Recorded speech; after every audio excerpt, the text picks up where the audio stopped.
आज के इस जलसे में मेरे फारूक नगर के गयूर मुसलमानों, बुजुर्गों और पसे पर्दा बैठकर सुनने वाली मेरी इज्जत मां, पर्दा नशीन मां और बहनों, आज का ये जलसा मजलिस इत्तेहाद और मुस्लिमीन की जानिब से मुनक्कद किया गया है और तकरीबन पिछले 4-5 दिनों से मजलिस इत्तेहाद और मुस्लिमीन की इंतखाबी मुहिम जोरों शोरों पर है। और जैसा कि आज फिरोज लाला और मजलिस जिम्मेदारान आपके दरमियान में, आपके इलाके में आपसे मुलाकात करने के लिए भी आए थे, तो उसी का नतीजा है कि आज तक पिछले 15 बरस में जो एमएलए आपके दरमियान में नहीं आया वो भी आ रहा है और दीगर उम्मीदवारान भी आ रहे हैं। आज आपके दरमियान में आने का और मजलिस इत्तेहाद और मुस्लिमीन की तशहीरी मुहिम में आकर आपसे कुछ गुफ्तगू करने का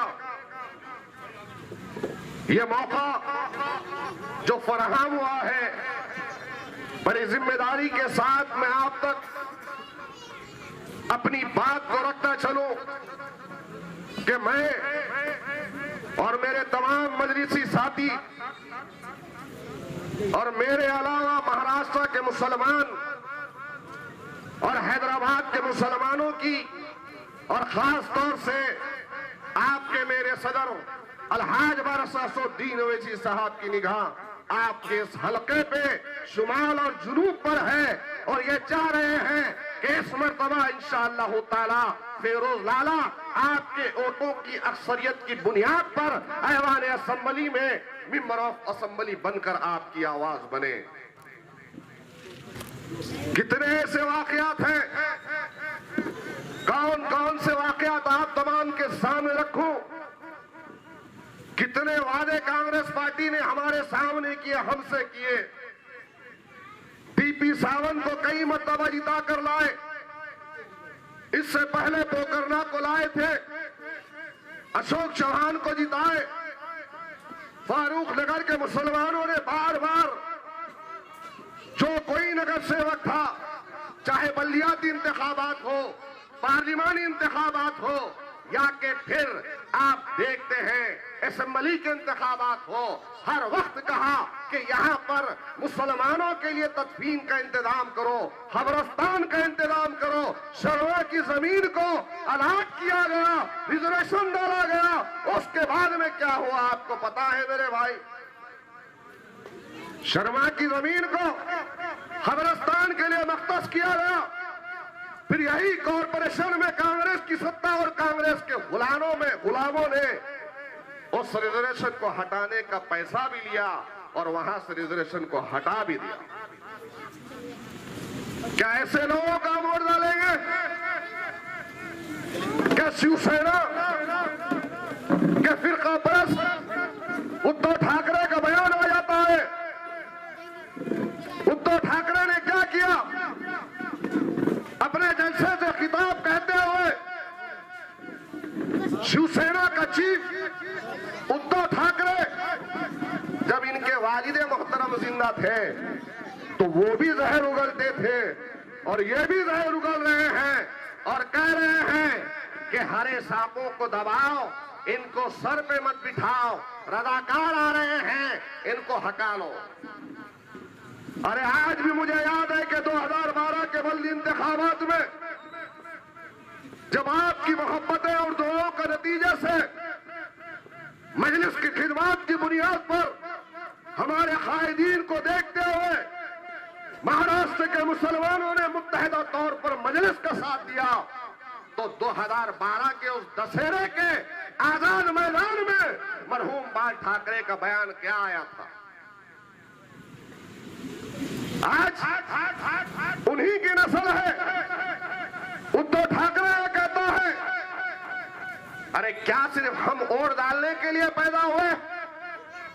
क्या हमारा ऐवानों में जाने का हक नहीं है? क्या बल्दिया में जाने का हक नहीं है? अरे तुम रोकते चले गए, लेकिन अल्हम्दुलिल्लाह मजलिस इत्तेहादुल मुस्लिमीन ने आंध्र प्रदेश, हैदराबाद से, तेलंगाना से सफर किया और नांदेड़ महाराष्ट्र के बाबू दाखिले से गुजरकर आज अल्लाह ने तुमको बतला दिया कि न सिर्फ कॉरपोरेशन में हम हैं, जिला पंचायत में हम हैं, नगर परिषद में हम हैं, ऐवान असेंबली में हम हैं, और अल्लाह के फजल करम से औरंगाबाद के मुसलमानों ने मेंबर ऑफ पार्लियामेंट बनाकर इम्तियाज जलील को आज दिल्ली को भेजा। जितना दबाओगे मजलिस उतना उभरेगी, जितना रोकने की कोशिश करोगे मजलिस उतनी तेजी से आगे बढ़ेगी। उसकी वजह क्या है? उसकी वजह सिर्फ और सिर्फ एक है कि मजलिस इत्तेहादुल मुस्लिमीन के ऊपर अल्लाह का साया है, अल्लाह की मदद है। आज रात दिन एक कर कर अलहाज बारिस्टर सऊद्दीन ओवैसी साहब बगैर थकान के अपने घर को छोड़कर कई रियासतों का सफर कर रहे हैं मुसलमानों को मुत्तहिद करने के लिए। आवाज बढ़ाओ। आज कितने ऐसे मसाइल है मेरे भाई। नांदेड़, आपको मालूम है ये डीपी सावन जो आपके सामने आ रहा है वोटों को लेने के लिए, जब आएगा तो आपके इस हलके में डीपी सावन का गिरहबान पकड़ो और उससे कहो कि अगर तू सेकुलर है तो बतला 99% आबादी आज नाका, बिलाल नगर, पाकीजा नगर, ईदगाह, खुदवाई नगर, मिल्लत नगर, इस इलाके में रहने बसने वाले मुसलमान हैं और उस इलाके में मान भो के मंदिर का इशू बनाकर कलेक्टर से जाकर मिलकर पक्का तामीर करने की बात डीपी सावन ने किया था। क्या मैं गलत कह रहा हूं? ईदगाह की जमीन और वहां पर यह सेकुलरिज्म कुछ नहीं है मेरे भाई। ये सब संघ परिवार के लोग हैं, हाकी चड्डी वाले हैं। अरे हम आपके लिए तड़पने वाले हैं, आपके दर्द में शामिल होने वाले हैं। फारूक नगर हो कि नांदेड़ हो कि महाराष्ट्र हो, मुसलमान जब भी आवाज देंगे मजलिस के नुमाइंदे वहां पर पहुंचकर आपकी मदद करेंगे। क्या औरंगाबाद में नहीं हुआ? हालिया दिनों में फसाद हुए, हमारे बच्चों को निशाना बनाया गया, पुलिस के जुल्म का शिकार हम हुए, हमारी तिजारत गाहों को नुकसान पहुंचाया गया, तो उनकी मदद किसने किया? आप बताइए। जब डीपी सावन यहां का एमएलए अशोक चौहान, साबिका एमपी, बल्दिया की सत्ता इनके हाथ में है, लेकिन क्या वजह है कि आज यहाँ के आपके एयरपोर्ट के करीब में सब्जी मार्केट को तोड़ दिया गया मुसलमानों को माशी तौर से कमजोर करने के लिए। मैं गलत कह रहा हूं मेरे भाई? कौन आए थे वहां पे? अशोक चौहान आया था? बोले नहीं, एयरपोर्ट का बहाना लिए। सब गलत बात। एहतजाज हमने किया, मजलिस ने किया। इसलिए वक्त का तकाज़ा है मुसलमानों कि हमको आने वाले दिनों के अंदर सियासी बेदारी का सबूत देना होगा, अपने उम्मीदवारों को जिताना होगा। दक्षिण में साबिर चौश है तो उत्तर में फिरोज लाला है।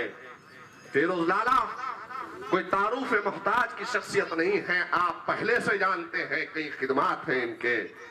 इसलिए आप तमाम से मेरी अदबन गुजारिश है कि मेरे प्यारे मुसलमानों, एक हो जाओ, नेक हो जाओ, वक्त की हालात की नजाकत को समझते हुए सही रुख की तरफ जाओ, फैसला लो औरंगाबाद के मुसलमानों की तरह। मजलिस इत्तेहादुल मुस्लिमीन को कामयाब करो। अलहाज बारिस्टर सऊद्दीन ओवैसी साहब, आज हिंदुस्तान में तुम्हारी आवाज है, उस आवाज को और ताकतवर बनाओ। वाक़िअत दावाना अल्हम्दुलिल्लाहि रब्बिल आलमीन। Nanded Urdu news YouTube channel को सब्सक्राइब जरूर करें और बेल आइकन को क्लिक करें। बेल आइकन को क्लिक करने से होगा ये कि आपको लेटेस्ट न्यूज़ अपडेट की नोटिफिकेशन मिलती रहे।